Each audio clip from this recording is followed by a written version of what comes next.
Espera aí que já vai começar a gravar e a gente continua. E aí, continuando aqui, porque eu havia esquecido de colocar para iniciar a gravação, mas nós vimos que essas placas, em alguns momentos, elas se afastam umas das outras e outras, olha só, elas se encontram. E aí, cada movimento de placas, tanto de afastamento quanto de encontro, vai resultar também numa modelação do relevo terrestre. Por exemplo, todas as áreas do planeta onde nós vamos ter distanciamento, movimento divergente de placas, quando elas se separam uma das outras, geralmente nós vamos ter a ocorrência, a formação de um oceano, como foi formado o Oceano Atlântico. Esse oceano ele ainda está em franca expansão, porque a placa sul-americana e a africana continuam ainda se separando. E nos momentos aqui onde nós vamos encontrar o choque, nós vamos ter dois tipos de movimentos. O movimento convergente, quando uma se choca com a outra, e o movimento convergente por subducção, que ocorre quando uma placa ela é tão pesada que ela sobe, a outra mergulha uma sobre a outra, fazendo esse movimento. Existe também esse tipo de movimento. Esse aí, ele é mais destrutivo. Então, nas áreas do planeta onde nós tivermos encontros de placas tectônicas, nós vamos ter uma intensa atividade vulcânica e também uma grande quantidade de terremotos, porque essas placas elas estão se movimentando constantemente, diariamente. Por exemplo, aqui, olha, o Japão é um arquipélago, um conjunto de ilhas, formam o Japão. Ele se situa no meio, no encontro de três placas tectônicas, não são duas, são três. Três placas que se chocam diariamente. Então, é muito comum terremotos quase que diários no Japão. A população japonesa ela é treinada constantemente pelo governo japonês a fazerem treinamentos para evitar maiores catástrofes, fazer a população sair dos prédios, as crianças das escolas, treinamento mesmo, como se estivesse passando por um terremoto, para no caso de acontecer algum terremoto com uma maior magnitude, que eles possam sair com segurança. As construções de casas, de prédios no Japão também são diferenciadas. São assim, né, de tijolos, mas é um material de sustentação que é mais resistente aos terremotos, já que é tão comum, quase que diariamente acontece isso no Japão. Lógico que quando a gente tem um terremoto numa escala muito alta, 9 ou até acima, não tem como, nada vai conseguir ficar de pé, né? Mas nesses tremores menores, eles conseguem resistir, né? Então é um país desenvolvido que passa por terremotos, que também tem atividade vulcânica ainda presente, sem contar nas tsunamis, porque também é comum. O que acontece? Nós temos aqui, olha só, nessa imagem aqui, uma representação de um terremoto. O terremoto ele surge, ele nada mais são do que ondas sísmicas que se propagam e que chegam na superfície terrestre. E quando chega na superfície terrestre, a gente tem esse tremor de terra aqui. O lugar onde acontece a primeira movimentação, a gente chama de hipocentro. Ela nunca acontece aqui em cima, não. Esse tremor, ele ocorre lá embaixo, nas áreas das falhas. Lembra que eu falei para vocês que existem falhas abaixo dos nossos continentes, né? Próximos às linhas das áreas das bordas das placas, né? Nós temos as falhas, porque a movimentação no núcleo é tão intensa que ele acaba fissurando a crosta terrestre. E aí, quando há uma maior movimentação, nós vamos ter esses tremores. E aí, essas ondas sísmicas vão se propagando até chegar à superfície. Quando essas ondas chegam à superfície, nós temos o epicentro do terremoto, que é o lugar onde essa onda ela conseguiu sair pela superfície. Ok? O lugar onde ela se origina é hipocentro e o lugar onde ela chega na superfície é epicentro. É muito comum nas reportagens, passem a reparar, um terremoto de magnitude 6,8 na escala Richter, com epicentro na cidade de, é porque esse tremor acabou saindo nesta cidade, mas não quer dizer que ele tenha se originado ali. Geralmente ele se origina em outra região lá do interior do nosso planeta. Quando ele chega na superfície, nós vamos ter aí grandes destruições. Olha essa imagem aqui de um terremoto de 6,8 graus na escala Richter na Bolívia. Não há construção que consiga ficar de pé diante de um terremoto muito, muito forte. Estradas se abrem, né? Então, assim, é algo bem grandioso. As pessoas têm que ir para as ruas. O lugar mais seguro é a rua. Porque na casa ali que as pessoas vão morrer soterradas. Oi, pode falar você de casa. Daniel, ele foi pro médico, aí ele tá pedindo pra você. Ele só pediu pra falar que ele foi no médico, por isso que ele saiu. Ah, sim, ele tinha falado no primeiro tempo. Olha só. Essa escala Richter, quem criou foi um sismólogo com o sobrenome Richter, né? Automaticamente ele criou uma escala para medir a intensidade dos terremotos. Quanto mais próximo do 9, maior é a destruição, maior é a intensidade dele. Quanto mais próximo, né, do 1, mais fraquinho, às vezes nem é sentido. Os que aconteceram ano passado aqui no Brasil, no Nordeste brasileiro, deu para ser sentido. Casas ficaram com paredes rachadas. Sim. Só que esses terremotos que aconteceram no Nordeste não foram por conta do encontro das placas, porque nós vimos, né, naquele primeiro mapa das placas tectônicas, olha lá, que o Brasil ele está no centro da placa sul-americana. Então, para a gente, estamos aqui de boas. Diferentemente, olha só, dos países que estão aqui na borda dessa placa que sofrem terremotos constantemente. Ah, professora, mas se a gente está no meio da placa tectônica, então a gente não deveria ter terremoto. Por que surgiu, então, esse terremoto? Temos que lembrar que essa intensa movimentação... Causou um tremor, tia. Isso. Tia! Oi. E o tremor de terra que aconteceu na Bahia? Então, é isso que eu estou falando. Por que, então, que aconteceu esse tremor de terra, esse terremoto na Bahia, se nós estamos no meio da placa sul-americana, teoricamente, uma placa tectonicamente estável? Temos que lembrar que por todos os continentes do planeta existem falhas geológicas que são provocadas pela intensa pressão do núcleo da Terra. Aquelas correntes de convecção, elas pressionam tanto a superfície que quando elas não conseguem extravasar, liberando magma ou provocando um terremoto, ao longo do tempo elas promovem rachaduras, fissuras, as falhas geológicas. E aí, nós aqui no Brasil temos essas falhas geológicas também. Então, a explicação que nós temos para a ocorrência do terremoto que aconteceu no ano passado lá na região Nordeste foi um processo de movimentação dessas falhas que tentaram se assentar. E aí provocou essa ondulação, esse terremoto no Nordeste, tá? Mas, e quando acontecem os tsunamis? Os tsunamis são aquelas ondas gigantescas, bem destrutivas. O que acontece? Nós temos o relevo, as formas de relevo emersas, que estão aqui nas áreas continentais. Os planaltos, as grandes cadeias montanhosas, as planícies, as depressões. Mas vamos encontrar esse mesmo tipo de relevo no leito oceânico, no fundo dos oceanos. Nós vamos encontrar também grandes cadeias montanhosas, vamos encontrar áreas de planaltos também.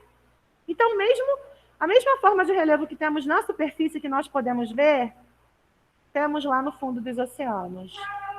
E aí, quando acontece, então, um tsunami? Quando ocorre um tremor no leito oceânico, ou seja, um maremoto. O tremor acontece lá naquela cordilheira que está lá no fundo dos oceanos. E aí, as ondas se propagam, provocando a tsunami. É o que, Vinícius? Dependendo da intensidade, o estado inteiro não, mas muitas cidades. No Japão, vou usar novamente o exemplo do Japão, porque é um país que ocorre muitos eventos desse tipo, né? Nós aqui no Brasil somos abençoados, éramos para ser uma grande potência. A gente não tem terremoto, a gente não tem atividade vulcânica, a gente não é afetado por furacões, como acontece nos Estados Unidos, ciclones, como acontece no Japão, na Índia, e tudo isso nós não temos, né? Éramos para ser uma grande nação. O Japão, apesar de sofrer com todos esses episódios, são uma grande potência mundial, né? A terceira maior potência mundial. Eles têm uma capacidade, né, de se reerguer muito grande. Lá no Japão, no ano de 2011, 2011, aconteceu uma grande tsunami por conta de um maremoto, de um tremor no fundo do leito oceânico. Esse terremoto atingiu as cidades, né, da costa leste do Japão, já promoveu bastante destruição. Aí tem várias imagens, se vocês pesquisarem na internet, vários vídeos, né, de japoneses, então, que filmaram na hora do tremor nas casas, nos prédios, e automaticamente o governo japonês ele alertou a população que dentro de algumas horas eles teriam uma tsunami, para fazer com que a população saísse, né, daquela região para não sofrerem. O problema é que não deu tempo, né, de que todas as pessoas saíssem das suas cidades. Então, existem também várias imagens com a chegada dessas ondas. O problema da tsunami, os filmes que a gente vê na televisão, eles potencializam mais a altura da onda. A onda não tem aquela altura de um prédio de 30 metros, não. Mas ela é muito destrutiva porque ela tem uma grande extensão, em quilômetros. Então, é uma onda muito larga e forte.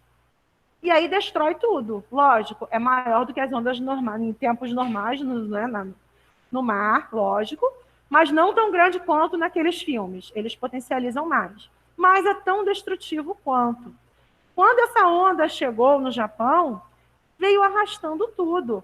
Quando acabou o tsunami, navios foram parar em cima de telhados de casas, foram parar dentro das cidades, os carros eles foram engolidos por aquela água, cheia de destroço, casas foram destruídas. Essa é a potencialidade dos tsunamis. Muitas pessoas morreram no Japão nessa tsunami. E houve ainda um episódio pior também, além das mortes, claro, né? A cidade de Fukushima foi extremamente atingida. E lá na cidade de Fukushima, eles tinham uma usina nuclear. Quando essa onda gigante ela chegou na cidade de Fukushima, o material radioativo da usina nuclear ele escapou. E aí aconteceu um acidente, vazou elemento radioativo na cidade toda, acabou também afetando o mar, porque vazou aquele líquido radioativo. Até hoje, a cidade de Fukushima, ela ainda não pode ser, aquela área no entorno da usina, não pode ser habitada, porque o índice de radiação ele é enorme. Né? Então, as pessoas tiveram que largar suas casas da maneira, de qualquer jeito. Tipo Chernobyl. Para fugir, exatamente, tipo Chernobyl. Fala, Vinícius, não ouvi. Sim. Sim, mas eles potencializam tudo, né, no tamanho, mas a destruição, ela é bem grande. Então, assim, quando acontecem esses tsunamis, é em decorrência de maremotos, tremores que ocorrem no leito do fundo dos oceanos, tá bom?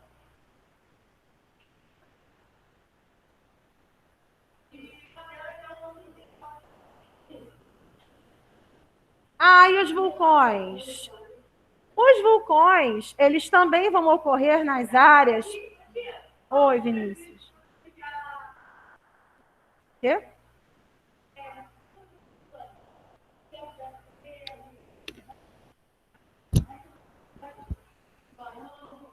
Os animais, se forem atingidos pelos escombros, também vão morrer da mesma maneira, porque junta... Olha só o que acontece, gente. Esses animais, geralmente, eles ficam numa profundidade maior, não é assim? Lá, na grande profundidade, essas ondas não são sentidas. Por quê? Como é que se forma a onda? A onda, ela se forma... E eles nem sentiram nada, porque a onda ela vai se formando, ela aumenta. Por que a onda ela é maior na hora que ela arrebenta? Porque ela vem encontrando um obstáculo, que é o continente. E aí vai fazendo ela crescer, formar a crista da onda. Lá no fundo, lá nas áreas de maiores profundidades, as ondas, elas não são tão grandes assim, são? Não são. Geralmente é na hora da arrebentação próxima à costa, né? Teve um tsunami que atingiu a Indonésia e tiveram um casal de brasileiros que estavam praticando mergulho. Na hora da tsunami, eles nem souberam. Porque eles estavam lá embaixo, para eles, olha só, vida normal, de boas, lá fazendo um mergulho. Quando eles subiram, é que eles foram ver a destruição que aquilo havia ocasionado, porque até então eles não sabiam, né?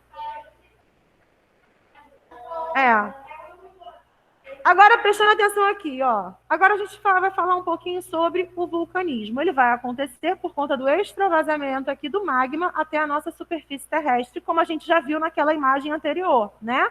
As correntes que vão pressionando a superfície até chegar uma hora que esse material ele extravasa. É um fenômeno muito importante para a manutenção da vida na Terra, porque se não houvessem os vulcões, lugares por onde esse magma pudesse sair, o que aconteceria com o nosso planeta? Ele poderia explodir, tamanha a pressão exercida dentro do interior do núcleo terrestre. Apesar de serem destrutivos, né, ameaçadores, eles são importantes para a manutenção da vida do nosso planeta. Isso aí é fato, tá? Agora eu vou mostrar para vocês... vou tentar mostrar o vídeo que fala aqui sobre os vulcões. Oi?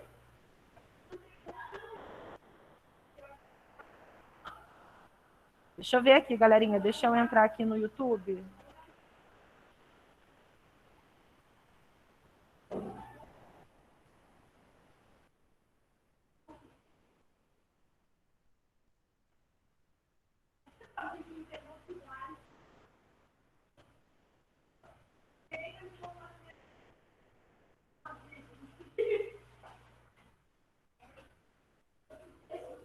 Deixa eu achar aqui o vídeo.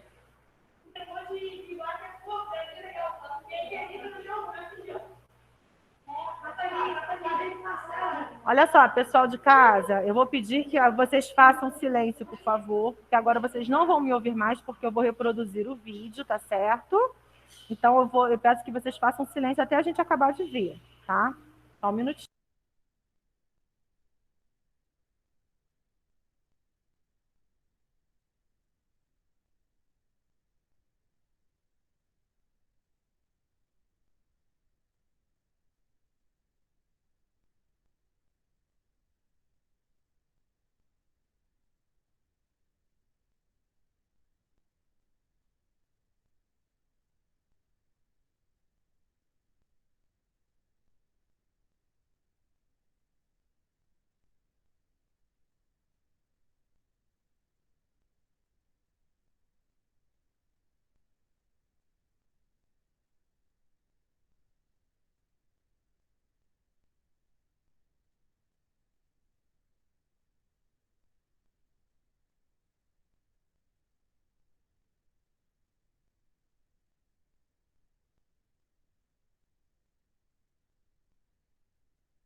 Os vulcões são a mais poderosa força elementar da natureza.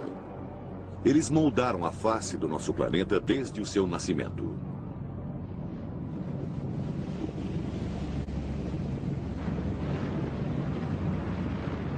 Esta é a fúria da natureza no seu auge. Paisagens inteiras são engolidas pelo fogo.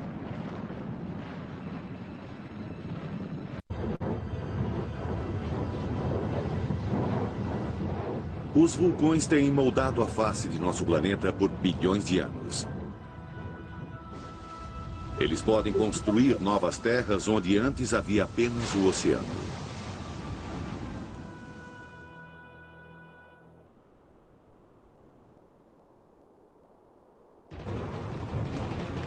Vulcões são uma janela para um mundo diferente. Através dela podemos espiar o incrível processo que está ocorrendo dentro do nosso planeta. Os Professora, vulcões são criados pelo movimento de grandes placas de rochas que formam a crosta terrestre. Essas placas tectônicas, carregando o oceano e as massas de terra continentais, flutuam sobre o manto que cerca o núcleo do planeta. As placas se movem enquanto o intenso calor dentro da Terra cria gigantescas correntes de convecção no manto. Este lago de lava derretida no Havaí mostra o processo em miniatura, com correntes de convecção se deslocando e partindo a fina e sólida crosta.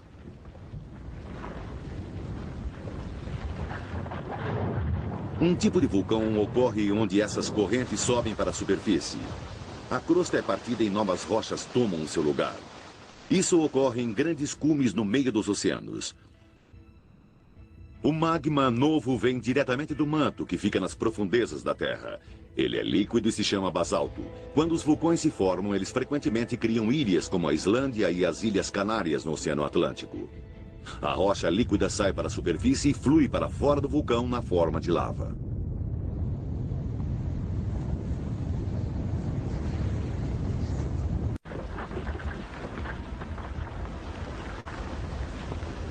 Mas em outras partes do mundo existem tipos diferentes de vulcões muito mais potentes que o Jaime. Em alguns lugares, duas placas tectônicas colidem. Uma placa é forçada para dentro do manto. As intensas temperatura e pressão derretem esta rocha e a forçam de volta para a superfície. Elas criam um vulcão completamente diferente e mais perigoso.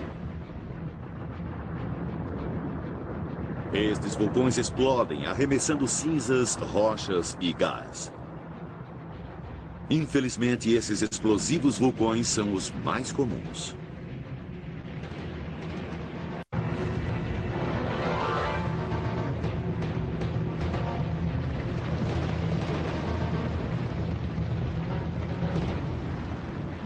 O Monte Sakurajima é apenas um vulcão de uma grande cadeia que se estende à volta da orla do Oceano Pacífico.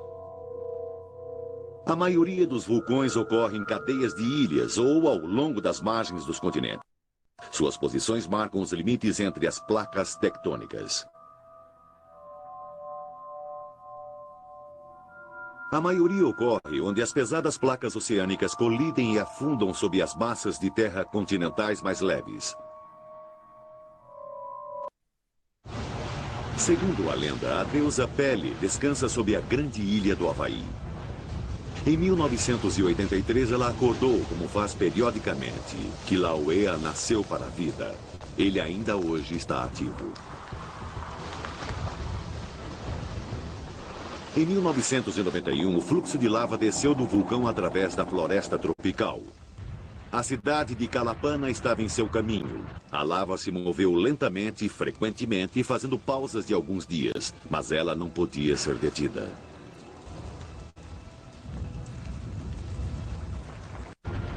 Hoje, o Kilauea é o vulcão mais ativo do mundo. Ele também é singular. As ilhas do Havaí só existem devido à presença de um ponto de calor profundamente incrustado no manto da Terra sob o Oceano Pacífico.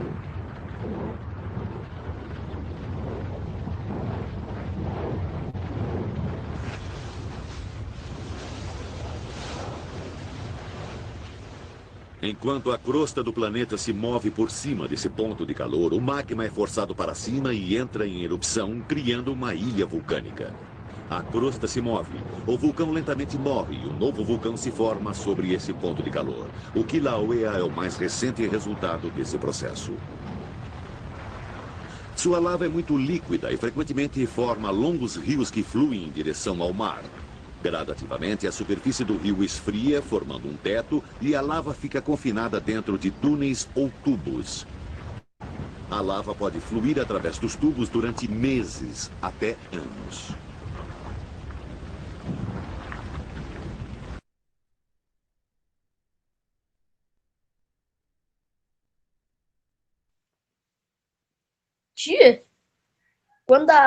teve uma imagem que a lava tava descendo. Pô, mas parece que ela nem machuca. Verdade. Pô, parece até um slime, Parece ouro. uma coisa assim, né? Parece ouro derretido.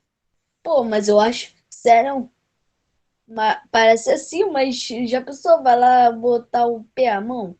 Perde a mão, derrete o osso, derrete a pele na hora. Encontros de placas. No fundo dos oceanos, nós temos a ocorrência e formação de ilhas.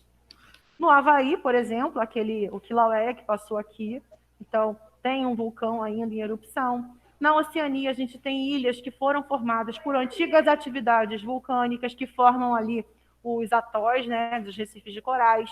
Na Ásia, você também tem ilhas formadas por conta de atividades vulcânicas no passado. Vocês gostaram do vídeo, pessoal de casa? Daqui, vocês gostaram? Muito. Então, esses vulcões, o Vinícius falou assim, mas se os vulcões acontecem nas áreas, né, de encontro de placas tectônicas, por que aqui no Brasil a gente tem um vulcão? A gente tem um vulcão que está extinto. No passado geológico, até a nossa formação, até essa posição na placa sul-americana, no passado nós tivemos atividades vulcânicas também do tectonismo, com terremotos. Hoje não. Os vulcões daqui, eles estão todos extintos. A gente não tem problema, não precisa ter medo, porque não vai entrar em erupção de forma alguma. Aqui no Brasil, né, que eu estou falando. Nos outros países, já...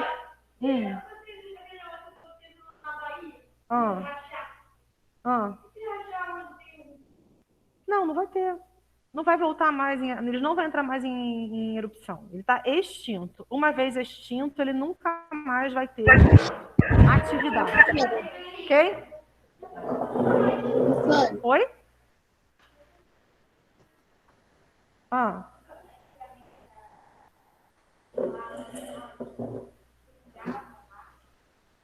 Lembram que no início de tudo, antes dos continentes começarem a se separar, todos eles estavam juntos? Era a Pangeia que existia. Através da movimentação do interior do núcleo, esse grande continente começou a se fragmentar. Então, houve um período do processo de fragmentação, de separação. Deixa eu voltar lá para aquele slide das placas. Esse aqui, olha. Houve um período de separação das placas que foi acontecendo de maneira muito devagar. Assim que começou a fragmentar, sim, nós tivemos atividades vulcânicas durante esse início, desse primeiro estágio do processo de separação. Deu para entender? Então, esses vulcões, essas formas que nós temos hoje aqui, são de vulcões daquela época, de milhões e milhões e milhões de anos atrás. É muito antigo. O relevo brasileiro, a gente vai falar um pouquinho, é um relevo extremamente antigo. Fala, Vinícius. Olha só, eles estão se separando de um lado, mas a gente sabe que o nosso planeta ele é em um formato mais esférico. Ah, pode juntar um dia? Pode. Professora. Sair de um lado e se juntar do outro? Pode. Do outro lado, tia. Pode. Só que isso vai demorar milhões isso e milhões e milhões de anos também, da mesma maneira que demorou até chegar a essa formação.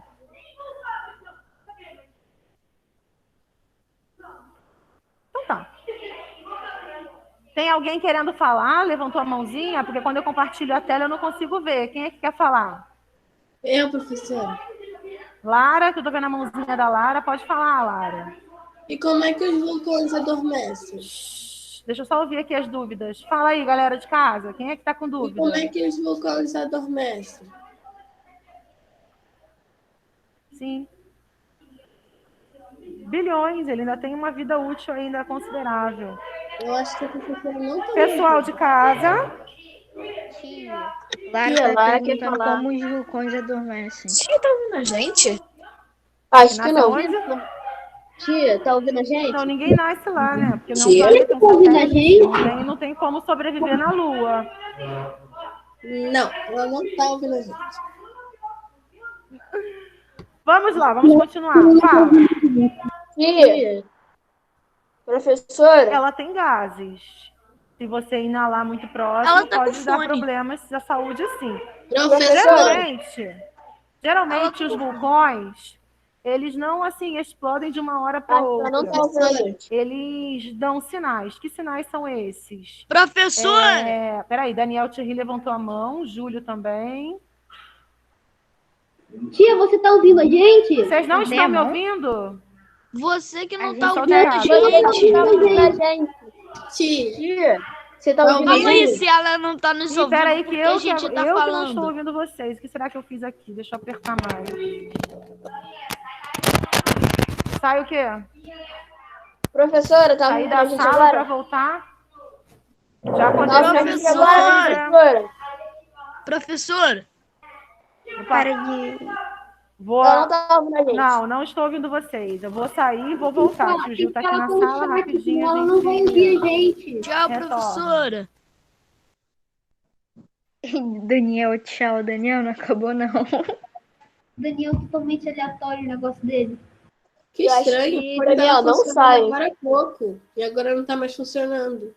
Calma, Daniel, eu não sei. sai igual aquele Não, dia. Daniel, totalmente aleatório. Tchau, ela Piada vai é voltar. essa, velho. Então, tchau. Aí ela vai voltar. Aí é bom dia. De novo, aí ela vai embora. Aí é tchau de novo. Agora a galera que tá aqui na sala fica em silêncio só para eu ouvir as dúvidas da galera Bom dia, de casa. dia. Agora sim eu tô ouvindo Bom todo dia. mundo. Fala aí. Bom dia, Piada é essa. bom dia pela terceira vez hoje. Vocês conseguiram ver o vídeo direitinho, né? Sim. Sim. Sim. Quais foram as Professor, dúvidas? agora Fala deixa eu lá. fazer a minha pergunta. por favor. Fala. Como é que os vulcões adormecem? Adormecem. Quando eles ficam durante muito tempo sem registrar nenhuma atividade, nenhuma movimentação, sem sair nenhum material. Tia, se a gente tampar ele com uma tampa gigante no É o quê? vulcão. Tia, assim, se a gente tampar o vulcão, mais ou menos, aí ele vai se meio que se ficar ficando extinto. Não. Quem dera, que os Professora. seres humanos são muito limitados, não vão conseguir fazer isso. É uma força que vem do Professora. interior do planeta.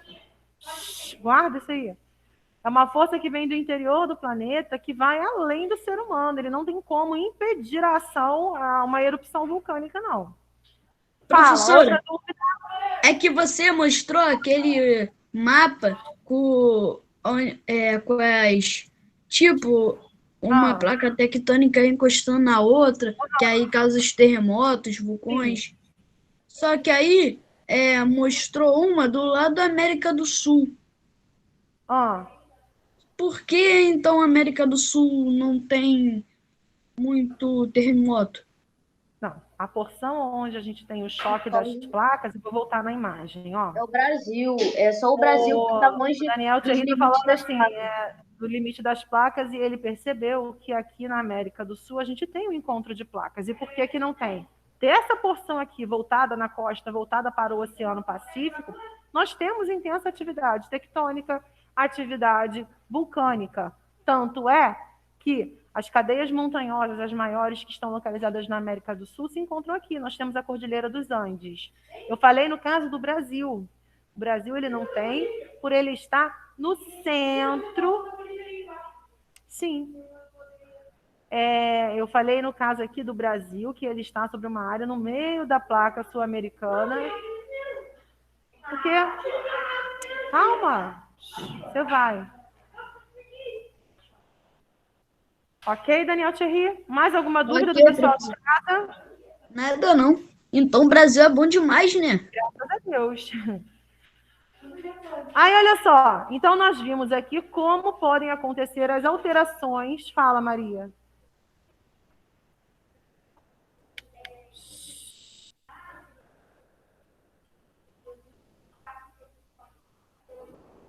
Não, elas existem ainda.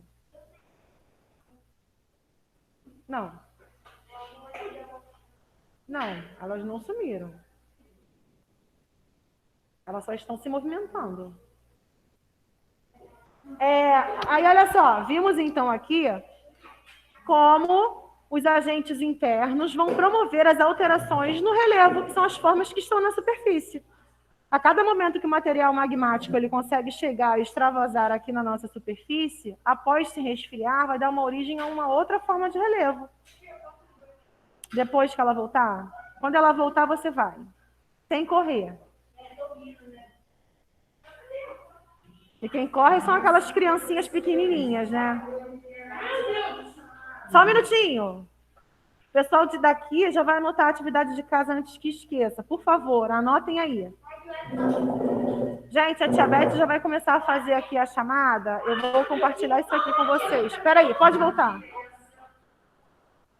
Rapidinho, só para que vocês não fiquem sem atividade de casa, tá? Não é página, não. Não é página, tia. Não. Pesquisar na internet uma erupção vulcânica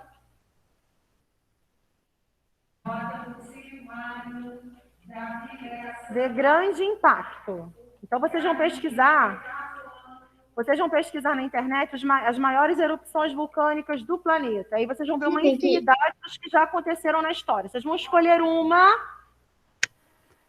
e vão colocar as informações aqui no caderno. Onde, quando e o que aconteceu nesse lugar com essa erupção vulcânica, tá? Não. E, professora, você já deu até um exemplo que a gente pode usar. É, aquele lá. Aí vem correndo. Qual é o nome dele, tia? Qual é o nome do vulcão? Aquele que passou aqui foi o Kilauea, no Havaí. Não, professora, aquele do negócio radioativo. É essa pesquisa. Você vai copiar lá quando, onde aconteceu, o que foi que aconteceu naquela cidade, né? Que a gente vai ver grandes destruições. Vocês vão escolher. Tem várias erupções aí históricas, tá? Tati.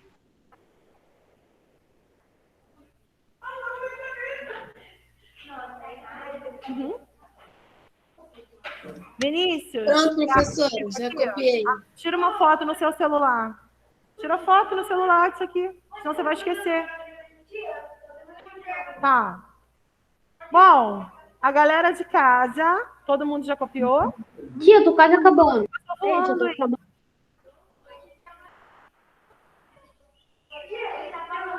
Quem já, aqui da sala, quem já foi chamado aqui pela rota, já pode. Ô, tia, já pode ir saindo? Quem já copiou? Todo mundo já copiou, o pessoal de casa?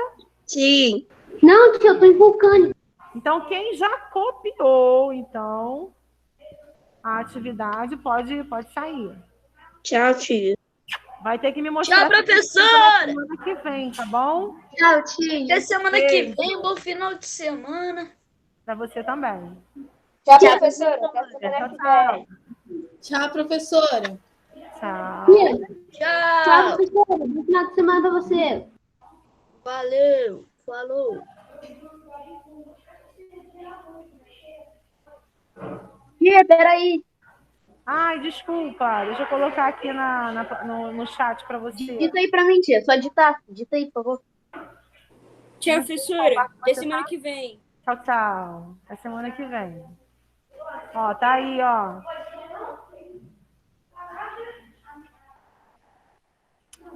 As rotas que ela já chamou. Foi alguma de vocês?